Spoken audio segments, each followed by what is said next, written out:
प्यारे बच्चों, कैसे हैं आप? उम्मीद करती हूँ आप सब अच्छे होंगे और खूब दिल लगाकर पढ़ाई कर रहे होंगे। बच्चों, आज मैं आपके लिए बाल हनुमान से जुड़ी बड़ी रोचक कहानी लेकर आई हूँ। क्या आप जानते हैं कि बाल हनुमान में सूर्य को खाने की इच्छा कैसे पैदा हुई? इंद्र ने बाल हनुमान पर हमला क्यों किया और हनुमान जी का नाम हनुमान कैसे पड़ा? बच्चों, ये कहानी बड़ी ही मजेदार है, ध्यान से सुनना। तो चलो शुरू करते हैं ये कहानी। जय वीर हनुमान, पवन पुत्र, केसरी नंदन, हनुमान, बजरंगबली, ऐसे कई नामों से वीर बजरंगबली को पुकारा जाता है। भगवान हनुमान के 108 नाम हैं और उन्हें भगवान शिव के 11 स्वरूप के रूप में भी पूजा जाता है। भगवान हनुमान का जन्म वानर राज परिवार में हुआ था। हनुमान जी के पिता वानर राज राजा केसरी थे और माता अंजनी थी। हनुमान जी को पवन पुत्र के नाम से भी जाना जाता है और उनके पिता वायुदेव भी माने जाते हैं। बाल हनुमान को बचपन से मारुति यानी मारुत नंदन का नाम भी दिया गया था। पौराणिक कथाओं के अनुसार बचपन में हनुमान जी को मारुति के नाम से पुकारा जाता था। एक बार की बात है, सूर्य उदय के समय जब मारुति यानी बाल हनुमान की मां अंजनी आश्रम में फल लेने के लिए गई हुई थी। उनके जाने के बाद बाल हनुमान जी को भूख लगने लगी। फल खाने के लिए उन्होंने जैसे ही इधर उधर देखना शुरू किया, उनकी नजर उगते हुए लाल सूरज पर पड़ी, जो रसीले आम के पेड़ के पीछे बड़ा ही सुंदर दिख रहा था। बाल हनुमान को लगा कि ये भी एक रसीला फल है। फिर क्या, बाल हनुमान से रहा नहीं गया और वो खिड़की के पास जाकर सूर्य को फल तोड़ने की इच्छा से उसे देखने लगे। फिर वो पेड़ पर चढ़े, वहां से सूरज को देखने लगे। उन्होंने 1-2 बार कोशिश की और फिर वो सूरज फल को पकड़ने के लिए आकाश में उड़ने लगे। हनुमान जी की सहायता के लिए पवन भी बहुत तेजी से चलने लगे।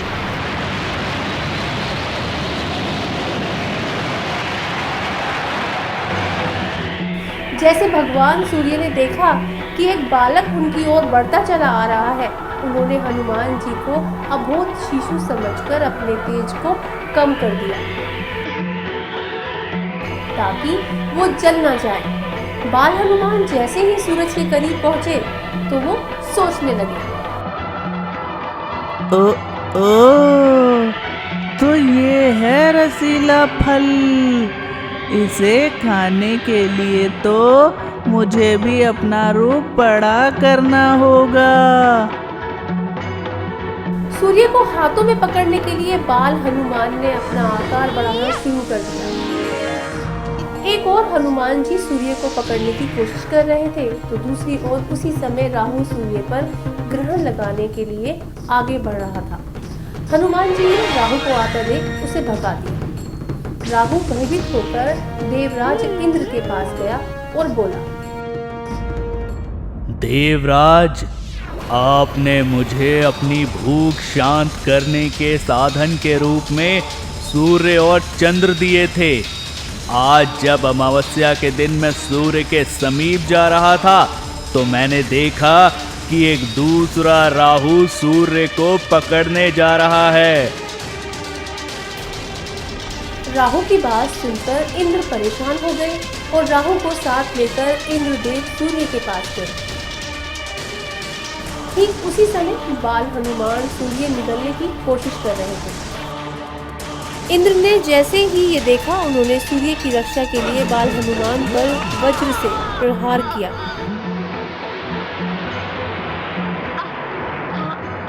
लेकिन तब तक बाल हनुमान सूर्य को निगल चुके थे। वज्र प्रहार से वो एक पर्वत पर जा गिरे और उनकी ठुड्डी टूट गई। हनुमान जी की ये दशा देखकर वायुदेव को क्रोध आया। उन्होंने उसी क्षण अपनी गति रोक ली और सभी प्राणियों को सांस लेने से परेशानी होने लगी। सब पीड़ा से तड़पने लगे। ये देखकर सभी देवता जैसे इंद्र, सूर्यदेव, वरुण और यमदेव ब्रह्मा जी की शरण में गए। ब्रह्मा जी ने उनकी बात सुनी और वो सभी देवताओं के साथ वायुदेव यानी बाल हनुमान के पिता के पास पहुंचे।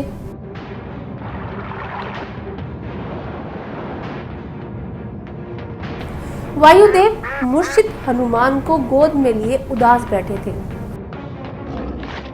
ब्रह्मा जी सारी परिस्थिति समझ चुके थे।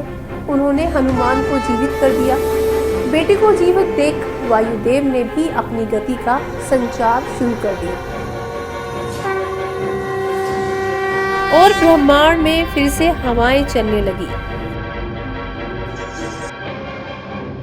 जिससे सभी प्राणियों में फिर से जान आ गई। देवताओं ने हनुमान जी को वरदान दिया, जिसमें ब्रह्मा जी ने कहा, कोई भी शस्त्र हनुमान के अंग को छेद नहीं सकता। इंद्र बोले, हनुमान का शरीर ब्रज से भी कठोर होगा। सूर्यदेव ने आशीर्वाद दिया कि मैं अपने तेज का शतांश यानी 100वें हिस्से में से एक अंश हनुमान को प्रदान करता हूँ। साथ ही शास्त्रों में निपुण होने का भी वरदान दिया। वरुण ने कहा, मेरे पास और जल से ये बालक सदा सुरक्षित रहेगा। यमदेव ने हनुमान को सदा निरोग रहने का आशीर्वाद दिया। इंद्र के वज्र से हनुमान की ठुड्डी टूट गई थी।